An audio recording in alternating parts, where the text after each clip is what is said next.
Hello students, মই তোমালোক সকলোকে স্বাগতম জনাইছো ষ্টুডেন্ট গাইড ইউটিউব চেনেলৰ মাজলৈ আমি ডিসকাস কৰিম তোমালোকৰ ক্লাস 12 অৰ্থাৎ দ্বাদশ শ্ৰেণী অসমীয়া পাঠ্যক্ৰমৰ আজি তোমালোকৰ সিলেবাসখন আমি আলোচনা কৰিম তোমালোকৰনো সিলেবাসত কি আছে সিলেবাসৰ মতে তোমালোকে কেনে ধৰণে পঢ়া শুনা কৰিব লাগে সিলেবাসত কিমান নম্বৰ সন্নিবিষ্ট কৰা হৈছে তোমালোকৰনো ইউনিট কেটা তোমালোকৰ সিলেবাস মতে তোমালোকৰ পৰীক্ষাত কেনে ধৰণৰ প্ৰশ্নোত্তৰ আহিব পাৰে কোনটো ইউনিটৰ পৰা কিমান প্ৰশ্নোত্তৰ আহিব আৰু মূল আমি তোমালোকৰ আজি সিলেবাসটো ডিসকাস কৰিম তাৰ পিছৰ পৰ্যায়ত আমি তোমালোকৰ প্ৰত্যেকটো ইউনিটৰে একোটা চেপ্টাৰ ওয়াইজ আমি পঢ়িম আৰু তাৰ উপৰিও আমি চেপ্টাৰটো পঢ়াৰ পিছতে সেই চেপ্টাৰটোৰ ওপৰত যিসমূহ আহিবলগীয়া সম্ভাৱ্য কোৱেশ্চন আছে তথা তোমালোকৰ পাঠভিত্তিক প্ৰশ্নোত্তৰ বা দীঘলীয়া প্ৰশ্নোত্তৰ অতিৰিক্ত প্ৰশ্নোত্তৰ তথা তোমালোকৰ পৰৱৰ্তী পৰ্যায়ত অহা আগৰ পৰীক্ষাসমূহত তোমালোকৰ যিসমূহ প্ৰশ্নোত্তৰ আহিছে বা যিসমূহ আগৰ কোৱেশ্চনত আহিছে পৰীক্ষাত অহা প্ৰশ্নোত্তৰসমূহ আমি আলোচনা কৰিম এতিয়া আমি তোমালোকৰ আজি প্ৰথমে তোমালোকৰ সিলেবাসখন আমি আলোচনা কৰো তোমালোকৰ অসমীয়া পাঠ্যক্ৰমৰ সিলেবাসতনো কি আছে আমি তাকে জানো আহা এতিয়া চাবা Assamese MIL syllabus for higher secondary course অসমীয়া বিষয়ৰ পাঠ্যক্ৰম ভাষা শিক্ষাৰ উদ্দেশ্য এখিনি তোমালোকে জানাই এখিনি জানিবলগীয়া কোনো দৰকাৰ নাই মই এবাৰ তথাপি পঢ়ি দিছো ভাষা মানৱ সভ্যতাৰ অপৰিহাৰ্য অংগ সকলো মানুহে বিভিন্ন উদ্দেশ্যত ভাষা ব্যৱহাৰ কৰে ভাষা হল মানুহৰ মনৰ ভাৱ আদান প্ৰদানৰ মাধ্যম কেৱল আদান প্ৰদানৰ মাধ্যমেই নহয় ভাষা আয়ত্তৰ জৰিয়তে জ্ঞান আহৰণৰ পথো প্ৰশস্ত হৈ থাকে প্ৰজন্মৰ পিছৰ পৰা শিশুৱে ভাষা আয়ত্ত কৰে শিক্ষাগত অৰ্হতা গ্ৰহণৰ বাবে বিদ্যালয়লৈ যোৱাৰ পিছৰে পৰা ভাষা শিক্ষাৰ বিশেষ দিশ উন্মোচিত হয় সামাজিক প্ৰাণী ৰূপে মানুহে ভাষা আয়ত্ত কৰে বিভিন্ন ক্ষেত্ৰত বিভিন্ন ধৰণে ছাত্ৰ ছাত্ৰীক ভাষা শিক্ষা প্ৰদানৰ উদ্দেশ্য হৈছে বিভিন্ন পাঠৰ জৰিয়তে জীৱন আৰু জগত সম্পৰ্কে অৱগত কৰোৱা ভাষা শিক্ষা এক জটিল প্ৰক্ৰিয়া উচ্চতৰ মাধ্যমিক স্তৰৰ ছাত্ৰ ছাত্ৰীক ভাষা শিক্ষা প্ৰদান কৰোতে বিভিন্ন পদ্ধতি কৌশল অৱলম্বন কৰিব লাগিব এতিয়া তোমালোকৰ এখিনি প্ৰথমে ইয়াতে লিখা আছে ভাষা শিক্ষাৰ উদ্দেশ্যটো কি এতিয়া তোমালোকে চাবা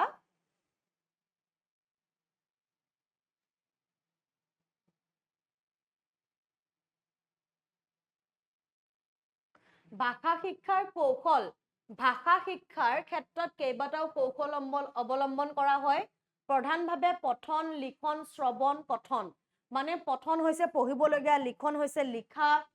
শ্ৰৱণ মানে শুনা কথন মানে কোৱা এইকেইটা কৌশল প্ৰধান অৱশ্যে উচ্চতৰ মাধ্যমিক স্তৰত আন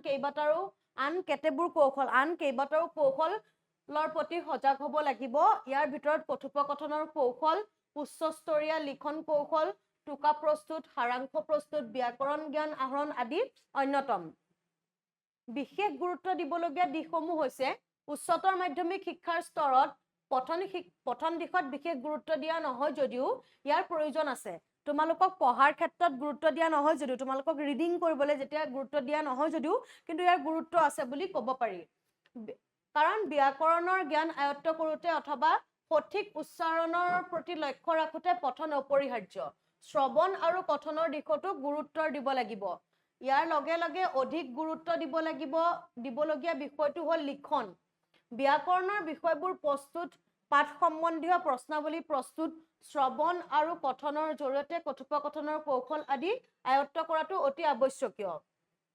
ছাত্ৰ ছাত্ৰীৰ মৌখিক উপস্থাপন সামগ্ৰিক পাৰস্পৰিক আলোচনা পাঠৰ মূল বক্তব্যৰ প্ৰতি ছাত্ৰ ছাত্ৰীৰ দৃষ্টি আকৰ্ষণ টুকা সঠিকভাৱে প্ৰস্তুত পাঠৰ লগত সংগতি থকা বিষয় অৱতাৰণা ব্যাকৰণৰ জ্ঞান প্ৰদানৰ জৰিয়তে ভাষা জ্ঞান বৃদ্ধি এই সঠিকভাৱে বিষয়বোৰৰ প্ৰতি শিক্ষকে মনোনিৱেশ কৰিব লাগিব আৰু ৰচনা লিখনি পত্ৰ লিখনি সৃষ্টি ধৰ্ম লিখনি এই বিষয়বোৰ ছাত্ৰ ছাত্ৰীক ভাষা আহৰণৰ অন্যতম আহিলা বুলি ক'ব পাৰি এইসমূহ আছিল তোমালোকৰ বিশেষভাৱে গুৰুত্ব দিবলগীয়া দিশসমূহ তোমালোকৰ সিলেবাসটোতনো কি আছে সেইসমূহ জনাৰ আগতে তোমালোকক বিশেষভাৱে গুৰুত্ব দিবলগীয়া দিশসমূহ জনাৰ অত্যন্ত জৰুৰী এতিয়া আমি তোমালোকৰ মেইন যোনটো সিলেবাসতনো কি আছে চাবা দেই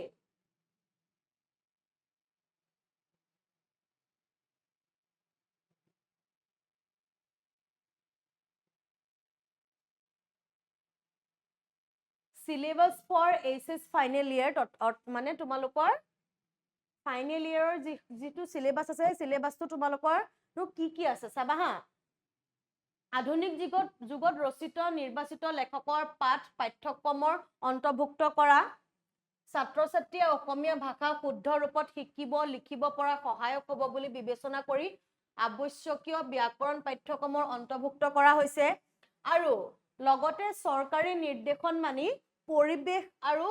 দুৰ্যোগ ব্যৱস্থাপনা তথা মূল্যবোধ শিক্ষা কৈশোৰ শিক্ষা বিষয়ক 4টা পাঠ অন্তৰ্ভুক্ত কৰা হৈছে তোমালোকৰ এই পৰিৱেশ আৰু দুৰ্যোগ ব্যৱস্থাপনা মূল্যবোধৰ শিক্ষা কৈশোৰ শিক্ষা এই 4টা পাঠো তোমালোকৰ সন্নিবিষ্ট কৰা হৈছে এতিয়া ইয়াৰ উদ্দেশ্যটো কি পাঠ্যক্ৰম যুগুত কৰোতে এই কথাকেইটা দৃষ্টি ৰখা হৈছে কিনো দৃষ্টি ৰখা হৈছে পাঠ্যক্ৰমটো যুগুত কৰোতেনে ছাত্ৰ ছাত্ৰীয়ে পাঠ্যক্ৰমৰ অন্তৰ্ভুক্ত পাঠ যাতে সহজে আয়ত্ত কৰিব পাৰে পাঠবোৰ যাতে ৰখাল হয় পাঠ অধ্যয়নৰ ফলত ছাত্ৰ ছাত্ৰীৰ মনত যাতে জাতীয় সংস্কৃতি ঐতিহ্যৰ ভাৱ জাগ্ৰত হয় ছাত্ৰ ছাত্ৰীয়ে নিজৰ ভাষাৰ উপৰি শ্ৰেণীকোঠাৰ বহুভাষিক বাস্তৱ পৰিস্থিতিৰ লগত খাপ খাব পৰা হোৱাকৈ পাঠ্যক্ৰম যুগুত কৰা আৰু বিশ্লেষণাত্মক আৰু সৃষ্টিধৰ্মী দুয়োটা দিশতে গুৰুত্ব প্ৰদান কৰা বিষয়বস্তু অনুসৰি ভাষাৰ স্তৰ যে বেলেগ তাৰ প্ৰতি দৃষ্টি দিয়া লিখিত ভাষাত যে ব্যাকৰণ অভিধানৰ দ্বাৰা নিয়ন্ত্ৰিত সেই কথা জানিবৰ বাবে ব্যাকৰণ আৰু অভিধানৰ চৰ্চা কৰা আৰু উদগনি দিয়া এতিয়া তোমালোকৰ মেইন সিলেবাসত কি আছে Assamese MIL syllabus for higher secondary final year course তোমালোকৰ তাতে এখনে পেপাৰ থাকিব পেপাৰখনৰ টাইম 3 hours total marks 100 থাকিব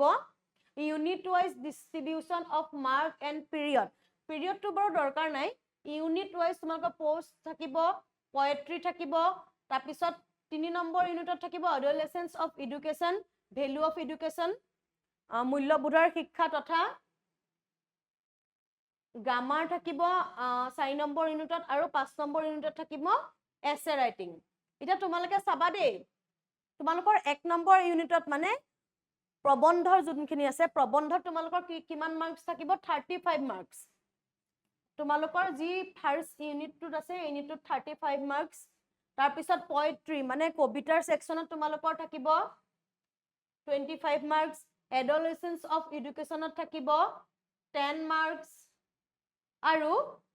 লগতে সেই একেটা ইউনিটতে মানে 10 নম্বৰ আছে যে 5 নম্বৰ ডিভাইড 10 নম্বৰটো ডিভাইড হ'ব 5 মাৰ্কস কে থাকিব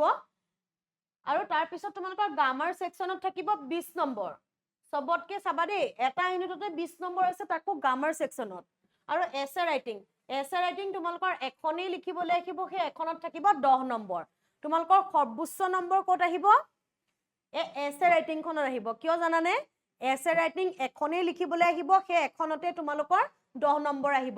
বাকি তোমালোকৰ এই গ্ৰামাৰ সেকশনত কোনোবাখিনিত 6 নম্বৰো আহিব পাৰে কোনোবাখিনিত 5 নম্বৰো আহিব পাৰে ডিভাইড কৰা যাব প্ৰশ্ন ওয়াইজ এতিয়া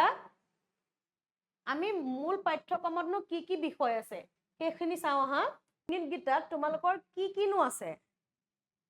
প্ৰথম ইউনিটত আছে তোমালোকৰ নিৰ্বাচিত গদ্য সাবা প্ৰথম পাঠটোত আছে তোমালোকৰ মোৰ মাতৃমুখ দৰ্শন মগনিয়াৰ কথা কবিতা সেই টোটাল তোমালোকৰ প্ৰথম ইউনিটত 35 মাৰ্কস আহিব মানে 35 নম্বৰ 1 নম্বৰ ইউনিটত আহিব সেই 1 নম্বৰ ইউনিটত তোমালোকৰ কেটা হেৰি আছে চেপ্টাৰ আছে 1 2 3 4 5 6 7 8 8টা চেপ্টাৰ মিলি তোমালোকৰ 35 নম্বৰ মূল 35 নম্বৰ তোমালোকৰ প্ৰশ্নোত্তৰ আহিব সেই 8টা ইউনিটৰ তোমালোকে 35 নম্বৰ আহিব পৰাকে কোনখিনিনো পঢ়িব লাগিব কোনখিনি এৰিব লাগিব তোমালোকে হেখিনি নিজে এনালাইজ কৰিব লাগিব আৰু আমি যেতিয়া পাঠবোৰ পঢ়াই যাম আমি দীঘলীয়া প্ৰশ্নোত্তৰ দি যাম আমি সমু প্ৰশ্নোত্তৰ দি যাম অতিৰিক্ত প্ৰশ্নোত্তৰ দি যাম সেই দি যোৱা প্ৰশ্নোত্তৰখিনিৰ মাজতে তোমালোকৰ 35 নম্বৰ এই 8টা ইউনিটৰ মাজত 8টা চেপ্টাৰৰ মাজত তোমালোকৰ 35 নম্বৰ মুঠ সংলগ্ন কৰি তোমালোকৰ কোৱেশ্চন পেপাৰ সেট কৰা হ'ব এতিয়া তোমালোকৰ সেকেন্ড ইউনিটত আছে নিৰ্বাচিত কবিতা মানে তোমালোকৰ কবিতা সেকশনত কিমান মাৰ্কস আছে টোটাল 25 মাৰ্কস 25 নম্বৰ সৰ্বমুঠ 25 নম্বৰৰ তোমালোকৰ কেইটা কবিতাৰ চেপ্টাৰ আছে বৰগীত 2